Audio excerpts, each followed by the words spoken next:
ఈరోజు కథ నా నువ్వు నీ నేను రచించిన వారు వనజ గారు. ఎప్పుడు కళ్ళు తెరిచానో నాకే తెలీదు. చూస్తే అందరూ నా చుట్టూనే ఉన్నారు.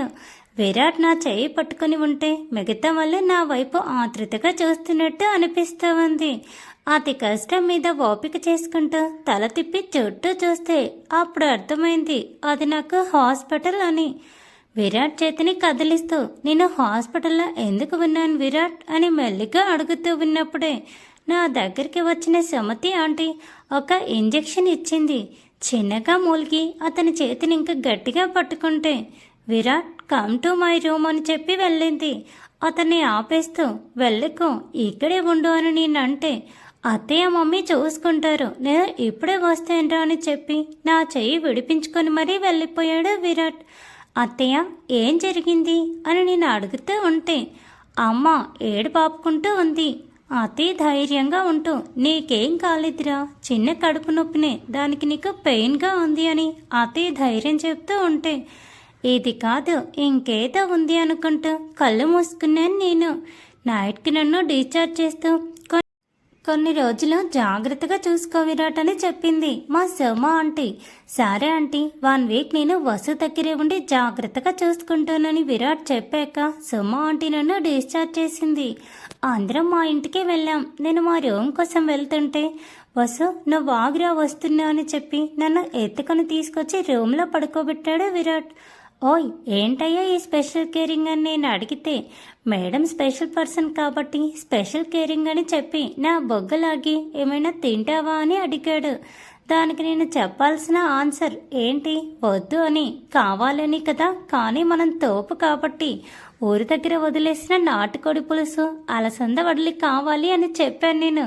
కోపంగా చూసి అవన్నీ కుదరవు కానీ కొబ్బరి నీళ్ళు తెస్తాను తాగు చల్లగా ఉంటుందని విరాట్ చెప్తే నాకేం వద్దుపో, ఈ సెలెన్స్ వల్ల నాకు నోరంతా చప్పగా ఉందని అడిగి అవును విరాట్ నాకు ఎందుకు సడన్గా అంత పొట్ట నొప్పి వచ్చింది, అసలు ప్రాబ్లం ఏంటి అని భయంగా అడుగుతూ ఆన్సర్ విరాట్ చెప్పే వరకు ఆగకుండా నా ఒట్రస్లో ఏమైనా ప్రాబ్లం ఉందా, నాకు పిల్లలు పుట్టరా అని అడిగాను నేను.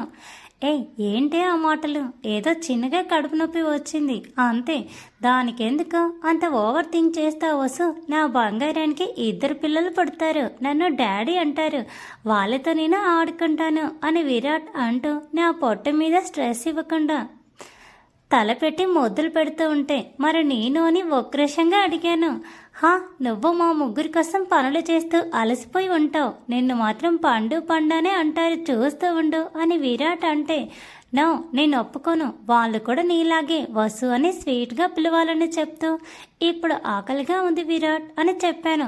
మరి అందుకే నేను ఇందాకే అడిగింది, కిందికి వెళ్ళి పెరుగన్నం తీసుకొని వస్తాను అని విరాట్ అంటే వద్దు నాకు నోరంతా చప్పగా ఉంది, ఏమైనా కారంగా అలా తీసుకురా అని నేను విరాట్కే చెప్తుంటే ఇంకొన్ని రోజులు నువ్వు కూలింగ్ ఐటమ్స్నే తినాలని చెప్తూ నా నోరు మోయించేసి వెళ్ళి తీసుకువచ్చాడు బౌల్లో పెద్ద కర్డ్ రైస్ ఇంకా కొబ్బరి నీళ్ళు. వాటిని చూసి ముఖం చిట్లించుకున్న నేను నాకు అవన్నీ వద్దు నువ్వు తిను అంటూ నేను చెప్తుంటే వసు తినకపోతే మళ్ళీ స్టమక్ పెయిన్ వస్తుంది, ఇంకా నీ ఇష్టం అని విరాట్ చెప్పటంతో తప్పక నోరుకు తెరిచాను. ఆ మాట ఈ మాట చెప్తూ మొత్తం తినిపించేశాడు దుర్మార్గుడు. నా మూతి తుడుస్తూ పడుకోకు టాబ్లెట్స్ ఉన్నాయి వేసుకోవాలని చెప్పటం ఆలస్యం, నా మూతి వంకరపోయింది, ఇప్పుడే వద్దులే 1/2 అవర్ తర్వాత అని విరాట్ బౌల్ తీసుకొని వెళ్ళిపోతుంటే నువ్వు కూడా తినేసి వచ్చాయి విరాట్ అని చెప్పాను నేను. సరే అంటూ విరాట్ కిందికి వెళ్తే నాకేం చేయాలో తోచక పైకి లెగుద్దామని చూస్తే కడుపులో ఇంకా ఎక్కడో ఒక చోట కలుక్కు ఉంటూ ఉంది. కాబట్టి ఆ పనిని ఆపేసి ఫోన్ తిరిగిస్తూ కూర్చుంటే అన్ని డెలివరీ సీమంతం వీడియోస్నే నిజంగా విరాట్ చెప్పినట్టు ఏం లేదా, లేకుంటే ఏమైనా జరిగి నన్ను అందరూ ఇలా చూసుకుంటున్నారా అని అనుకుంటూ కళ్ళు మూసుకుపోతున్నాయి. విరాట్ వస్తే మళ్ళీ తిడతాడేమో అనుకుంటూ చాలా ఓపిక్గా వెయిట్ చేశాక వచ్చాడు బాబు. టాబ్లెట్స్ మింగించి 2 వైపు దీనిలు పెట్టిన విరాట్ నిద్రలో బోర్ల పడొద్దు అని చెప్తూ ఉంటే విరాట్ సైడ్ ఉన్న పిల్లో తీసేసి నువ్వే నా పిల్లో అంటూ విరాట్ మీద చెయ్యేసి బబ్బున్నా. పాపం అసలు నిద్రపోయానో లేదో కానీ నేను తాగిన టెంకాయ నీళ్ళకి ఎక్కిన సెలైన్కి వాష్రూమ్ కోసం లేచిన ప్రతిసారి విరాట్ హెల్ప్ చేస్తూనే ఉన్నాడు. కొంచెమైనా పక్కకి తూలగానే సున్నితంగా తన దగ్గరికి తీసుకున్నాడు. ఇప్పటి వరకు ఈ 1000 సార్లు చెప్పి ఉంటాను, అయినా ఒకటే మాట, నా విరాట్ బంగారం అబ్బా. పొద్దునే లేచేసరికి విరాట్ నన్ను పట్టుకొనే పడుకొని ఉన్నాడు. అది కూడా ఎక్కడ డిస్కంఫర్ట్ లేకుండా.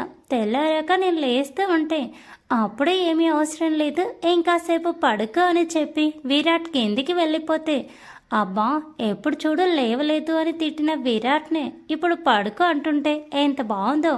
ఆహా, ఇలా నిద్రపోవడానికైనా రోజు కడుపు నొప్పి వస్తే బాగుండు అనిపించింది. కానీ వెంటనే అంతరాత్మ ఒసై ఒకసారి 24 గంటలు వెనక్కి వెళ్ళు అని తిట్టడంతో ఓకే ఓకే అంటూ వద్దులే ఆ నొప్పులు అని మూలిగి నిద్ర రాకపోయినా అలాగే పడుకొని ఆలోచిస్తూ ఉన్నా. విరాట్ ఒకసారి వచ్చి బ్రష్ చేయి పాలు తీసుకొస్తానని చెప్పాడు. సరే అని అతి బద్ధకంగా బ్రష్ చేస్తే హార్లిక్స్తో పాటు బిస్కెట్ తీసుకువచ్చిన విరాట్ అవి తాగించి మళ్ళీ రెస్ట్ తీసుకోమని చెప్తూ నా పక్కనే ల్యాప్టాప్ పెట్టుకొని కూర్చున్నాడు. అతను వర్క్ చేసుకుంటూ ఉంటే నేను చూస్తూ ఉన్నా. అవేమీ అర్థం కాదు కదా నా మట్టి బుర్రకి, అందుకే చూడటం తప్ప ఏం చేయటం రాదు. మధ్యాహ్నం కూడా సింపుల్గా లంచ్ అయిపోయాక విరాట్ అవును సాత్విక వదిన అనే రాలేదా అని నేను అడిగితే, నో, మీ అమ్మ నాన్న మా అమ్మ నాన్న మాత్రమే రమ్మన్నాను, అందరూ వద్దు అని చెప్తే వాళ్ళిద్దరూ పెదనాన్న వాళ్ళ ఊర్లోనే ఉండిపోయారు. సాత్విక కొన్ని రోజులు ఊర్లో ఉండి వెళ్తాను అందంట అని విరాట్ అంటే ఓహో అనుకుంటూ ఎప్పుడో నిన్న పొద్దున చేసిన స్నానం ఒళ్ళు చేయటానికి బద్దకిస్తూ ఉన్నా కూడా చికాకుగా ఉండటంతో తప్పక విరాట్ని అడిగాను, స్నానం చేయొచ్చా అంటూ. ఉండు వాటర్ పడతాను, నిదానంగా కేర్ఫుల్గా చేయని చెప్పిన విరాట్ తానే 2 బకెట్స్ మీడియం హీట్ ఉన్న వాటర్ పక్కకి తీసి పెట్టడంతో టవల్ తీసుకొని బాత్రూంలోకి వెళ్ళాను. వాష్రూమ్ డోర్ దగ్గరికి వేస్తున్నాను, ఏమైనా అవసరం ఉంటే పిలువు అని చెప్పి విరాట్ వెళ్ళిపోతుంటే ఈ టైంలో రొమాంటిక్ జోక్స్ వేసినా చంపేస్తాడు బాబోయ్ అనుకుంటూ సరే అంటూ బొద్దిగా తలూపి నిన్న డ్రెస్ విప్పేసి స్టూల్ మీద కూర్చొని స్నానం చేయడం స్టార్ట్ చేశాను.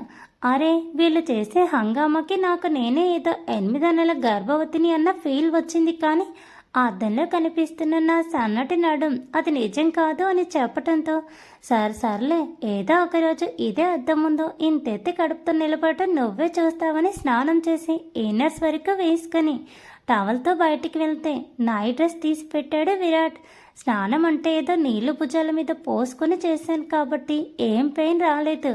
టీషర్ట్ ఎక్కించుకుంటూ ఉంటే ఏదో గుచ్చుకున్న పెయిన్ కడుపులో రావడంతో విరాట్ని పిలిచాను. ఏమైంది? కంగారుగా వచ్చి నా దగ్గర నిలబడ్డాడు విరాట్. టీషర్ట్ వేసుకుంటే ఉంటే పెయిన్ వస్తుంది అంటూ టవల్తోనే బెడ్ మీద కూర్చొని పోతే టవల్ తీసే నేను వేస్తానని చెప్పాడు విరాట్. ఏంటమ్మా నువ్వు వేస్తావా? ఏం అవసరం లేదు, ఎలాగల్లా నేనే ట్రై చేస్తానంటే వసు టవల్ తీ, ఇన్నర్స్ ఉన్నాయి కదా అంటే ఏం కాదు, అలా అయినా నువ్వు చూస్తావు కదా నాకు సిగ్గు అంటూ టవల్ అంచి గట్టిగా పట్టుకున్నాను నేను. ఏమవుతుంది అంటారు ఫ్రెండ్స్? పండుకి ఎవరు ఆన్సర్ ఇస్తే బాగుంటుంది? Thanks for watching. Please subscribe my channel for more videos.